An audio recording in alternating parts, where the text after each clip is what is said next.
What is up, everybody? Welcome back to another YouTube video. My name is Mike. I am a full-time media seller. So what does that mean to you? It means I just make a full-time income selling books, CDs, DVDs on Amazon and eBay. It's that, it's foolproof. Anybody can do it. So I go around to thrift stores. I got a little Bluetooth scanner here. I scan all the media. The phone app Scout IQ tells you whether or not you're buying it. It's simple as that. You don't need to know nothing about nothing. So today's video is one that's kind of near and dear to my heart. I'm gonna hit my local Goodwills and we're gonna come to a conclusion here on whether or not it's still profitable to try to go into Goodwills and basically find stuff to resell for profit. Like, it's different. I know it's different in everybody's areas, but just here in my area, central Pennsylvania, I'm gonna give an answer at the end whether or not I think it's worth going to Goodwills anymore. And if you guys have been watching, you kind of know that I've been on the fence with Goodwill.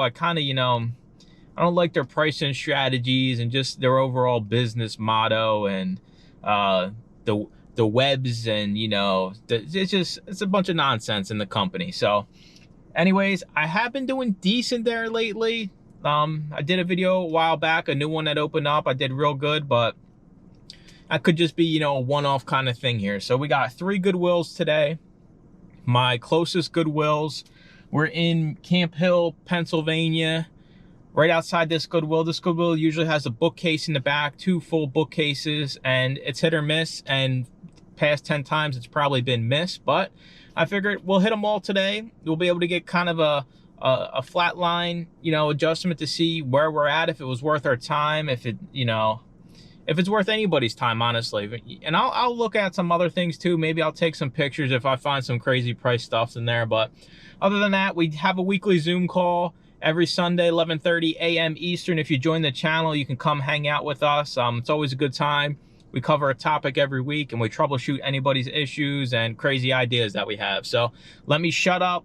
Let's get in here. The first stop. I don't have high hopes for this one. It's probably, I wouldn't say it's my lowest one. This is my second highest hope one out of the 3. So this is kind of like the middle one of the day. So we know if this one sucks, it's going to be a wonderful day. But you gotta know what's going on at your thrift stores, right? Even if you don't go there often, you gotta keep track. You gotta see what sources are doing well and keep track of all that stuff, so you're not wasting time going to stores that just suck. So anyways, I'm shutting up. Let's go.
All right, we are at the second Goodwill of the day. That first Goodwill was terrible. I think we got 3 books. 3 books. So they did away with the bookcase in the back, and they moved the books up front, and they raised the prices on everything. So the books now at that one are $2.99 and $3.99. The only $1.99 ones I found were actually the older stickers. So you've seen a lot of green, but I mean, at $5, I'm not spending, $4 to make $1. Don't ever do that. Your business will fail if that's your plan. Listen, all right? So at the end of the day, we have to almost treat Goodwill as another scanner, as another competitor. So if you have these stores and you continually support them, like the Goodwill, where they're probably scanning a lot of stuff in the back, that's basically you giving cash flow to your competitor. I know it sounds crazy because, you know, we're just one person and they're a corporation, but at the end of the day, that's the reality of it, you know? So I was thinking, because I was parked next to a Goodwill Sprinter van, so I was thinking to myself, like, why does Goodwill have a Sprinter van? So what happens if Goodwill gets to a point where they're like, hey, we'll come take the donations from your house for free? I mean, it wouldn't surprise me if it came to that. So what happens? They're literally vacuuming all the free merchandise that they're going to mark up. They're going to sell online. It was all junk in there, you know? And you kind of, I want you to get in the habit of, if you're in a Goodwill and you see nothing but like 4 or 5 hour profit books, that probably means they're scanning the stuff in the back, honestly, because there are Goodwills that don't scan. And I'm sure we all have 1 or 2 of them that are really good sources when it comes to books.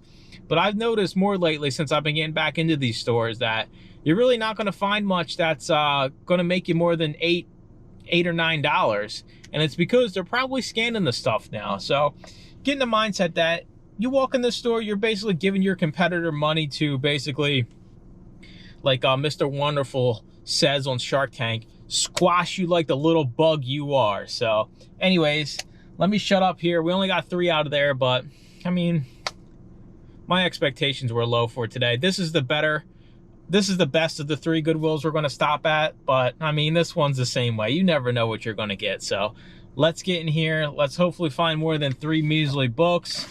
If not, I'm going to just, you know, go home and stuff Deb's cat and dog toys and call it a life. Let's go.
We were at the last Goodwill. That Goodwill did better. We probably got around 10 to 15 books.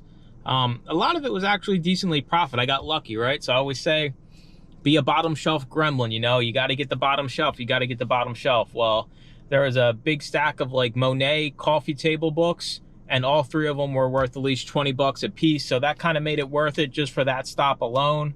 The one I think was around $60 profit. So you just got to get lucky, honestly. Other than that, I mean, it kind of had the same vibe, you know? If you're getting it green, it's $5 and they want to charge $3. So, I mean, there's not much meat on the bone if you're relying on Goodwills, at least for me.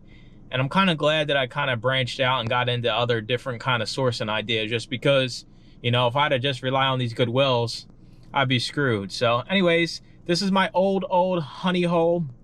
When Mike was a little wee reselling lad, about the age of 3 years old, when he first started scanning books, this is where he started.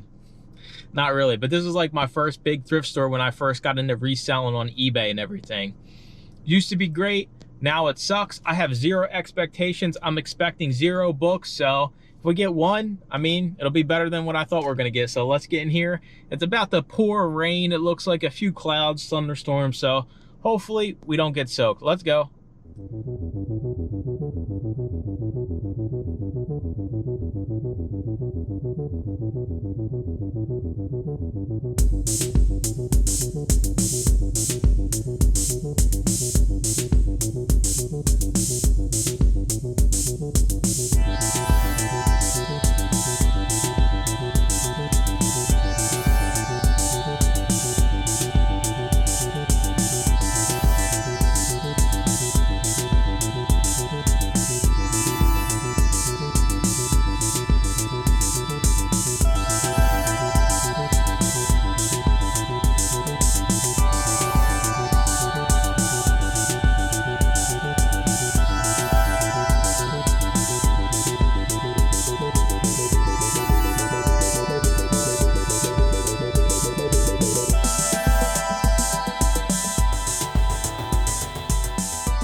All right, we are back home from the 3 Goodwills.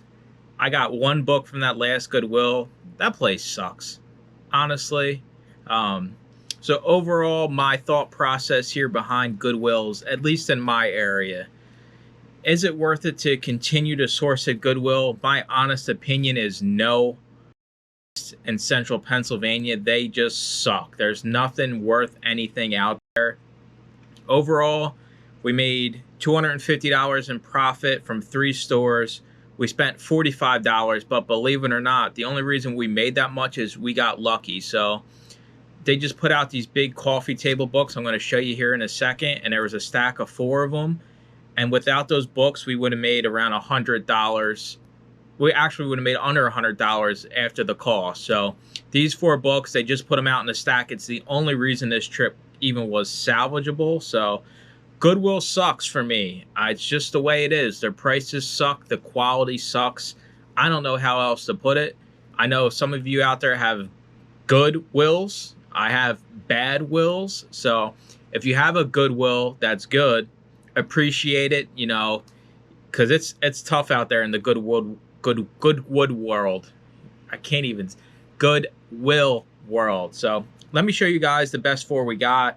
$205 after cost, so we got lucky with these books. So this is just life karma coming back to me here. We have cats.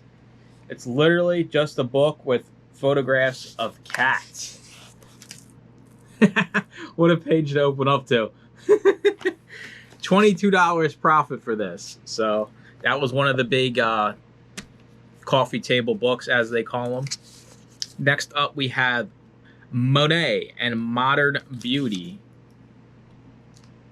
These are all like big museum-esque books. $23 profit for this one. All right, I can't pronounce this one. This one is Bertha Morrissey. I'm sure I pronounced that wrong. Y'all can yell at me and correct me in the comments. $32 profit for this one. And the last one we got was Monet, The Late Years. And this one is $68 profit. So without them putting out this stack of 4 books and without me, you know, striking gold and being in there right at the perfect time, the trip would have been a waste. And that's 3 of the closest Goodwills I have. So it's different for everybody. My Goodwills, at least in the last, you know, from the start of the year to this point, have been dreadful. I'm sure it's different for some of you out there, but I'm sure it's just as bad for a lot of you. So this is my little experiment to see if the Goodwill was still worth it for me, and it is not worth it for me. I give it an F plus just because we got lucky with these. It's not an F minus, but Goodwill sucks. That's why I avoid them like the plague. And if you don't gotta spend the extra money for junk, then don't do it. So as always, I appreciate y'all watching. Make sure to comment, like, and subscribe. And stay tuned for more used book videos. Bye-bye.